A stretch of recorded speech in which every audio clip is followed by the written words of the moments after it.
Quelques généralités maintenant sur les bovins. Alors le contexte est complètement différent. Je n'ai pas parlé du contexte financier dans le monde du cheval, on le verra dans le module 3. Néanmoins, en général, les chevaux sont des animaux de prix, donc le tarif de nos produits n'est pas réellement un handicap. Par contre, dans le monde rural, il y a un contexte économique qui est prioritaire, qui est fondamental et vous êtes obligé d'en tenir compte de façon prépondérante. Donc le contexte, c'est production soit de lait, soit de viande. On a deux types d'élevage en France avec tous les intermédiaires possibles entre les deux. Un élevage traditionnel, plus ou biologique ou pas biologique, dit extensif, c'est une vache à l'hectare en général.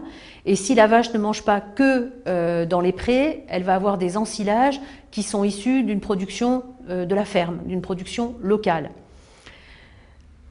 À l'inverse de ce procédé traditionnel extensif, il y a ce qu'on appelle l'élevage hors sol, en stabulation, où là on a des gros troupeaux de bovins à qui en général on a scié les cornes pour éviter les conflits dans les espaces réduits, qui ont une alimentation beaucoup plus industrielle et avec des compléments alimentaires quasiment de façon obligatoire. Et on cherche alors une rentabilité maximum.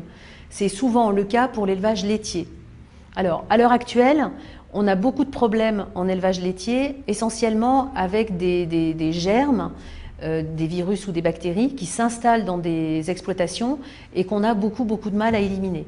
Alors, dans certains cas, des compléments alimentaires ou des plantes vont permettre de stimuler suffisamment le système immunitaire pour participer à l'élimination de ces germes. Néanmoins, sachez que dans des contextes aussi professionnels et aussi de production intense, c'est toujours des problèmes multifactoriels et donc il y a plein de paramètres à prendre en compte. L'ALOS ne pourra jamais suffire dans des contextes professionnels comme ça. Alors, qu'est-ce qu'il faut savoir sur les bovins qui peut vous aider à proposer ou ne pas proposer l'aloe? Donc, par rapport au cheval, c'est aussi un herbivore. Par contre, la digestion de la cellulose ne se fait plus dans l'intestin, elle va se faire dans l'estomac et on n'a pas un seul estomac, on a plusieurs poches. On dit qu'on a affaire à un polygastrique qui va ruminer. Donc la digestion de la cellulose se fait dans les estomacs et non pas dans l'intestin.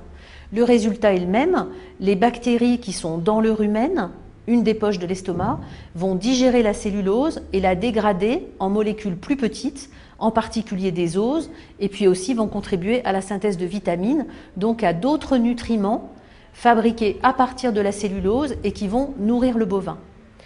Plus il y aura du stress, plus il y aura des concentrés chimiques, plus il y aura des molécules médicamenteuses données par voie orale à l'animal, plus il y a un risque de destruction ou de modification de la bonne flore digestive.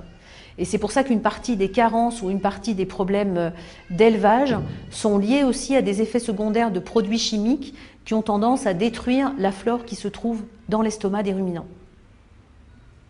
Donc lorsque l'on donne à ces ruminants une alimentation poussée ou des produits particuliers, on risque d'avoir des surcharges azotées, donc le déséquilibre de la flore, et du coup les compléments vitaminiques de synthèse vont être mal assimilés. De l'intérêt d'avoir un apport d'un complément alimentaire naturel, encore une fois une eau végétale stabilisée à froid, riche en nutriments facilement assimilables, qui vont aussi nourrir la flore et aider, participer à la récupération de la flore digestive.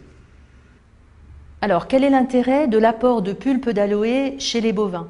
En ce qui concerne les bovins adultes, il y a seulement les vaches laitières qui peuvent être intéressées à l'apport d'aloe vera, à mon avis. C'est effectivement une alternative à des compléments alimentaires classiques en élevage industriel. Il ne s'agit pas d'essayer de rajouter l'aloe en tant que complément alimentaire. Il serait judicieux de travailler à trouver comment l'aloe pourrait remplacer un complément alimentaire déjà existant. Sinon, on aura un problème de coût sur du long terme. C'est là-dessus qu'on va chercher à établir des protocoles en 2010. Alors, quantité utile et coût. Quand j'ai fait ce type de présentation dans des milieux professionnels bovins, je me souviens d'une salle où il y avait une quinzaine d'éleveurs. Il y a vraiment eu, quand j'ai annoncé les prix, les deux réactions opposées. Les uns qui disaient « Ah ben c'est super, ça va, c'est abordable », les autres « Mais non, c'est pas possible, on n'y arrivera jamais ». Donc vous, votre rôle, c'est juste de donner le coût et le rapport coût-quantité. Après, à chaque éleveur de se positionner par rapport à son exploitation, par rapport à ses objectifs et à ses contraintes individuelles. Sachez qu'en entretien et en préventif, on ne peut pas compter moins que 20 à 50 millilitres, mais j'ai envie de dire pour un résultat quand même 50 millilitres par vache et par jour. Donc un coût approximatif de 30 € par mois par vache. Ce n'est pas négligeable sur une vache de production si on compare ça au prix du litre de lait.